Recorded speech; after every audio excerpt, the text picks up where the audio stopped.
আজ শনিবার ১৯ এপ্রিল দৈনিক কালের কণ্ঠ। মাথায় কাফনের কাপড় বেঁধে পলিটেকনিক শিক্ষার্থীদের মিছিল।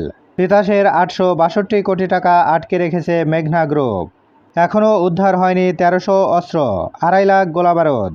জামাত সেক্রেটারি পরোয়ার, সংস্কার ও শেখ হাসিনার বিচারের আগে কোনো নির্বাচন নয়। মার্কিন প্রতিনিধিদের পররাষ্ট্র উপদেষ্টা। আরাকান আর্মিকে নিয়ে উভয় সংকটে বাংলাদেশ।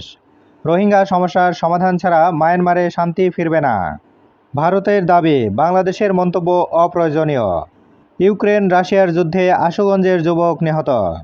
পাকিস্তানের আশাবাদ, সম্পর্ক পুনরুজ্জীবনের অঙ্গীকার প্রতিফলিত হয়েছে বৈঠকে। রংপুর অঞ্চলে ৬ মাসে ৯০০ অপরাধ রেকর্ড। উল্লাপাড়ায় বিএনপি নেতাকে জামাত ও শিবিরের হাতুড়ি পেটা। বিদেশে চিকিৎসার পরও চোখের আলো ফিরছে না অনেকের। টঙ্গীতে 2 শিশুকে গলা কেটে হত্যা।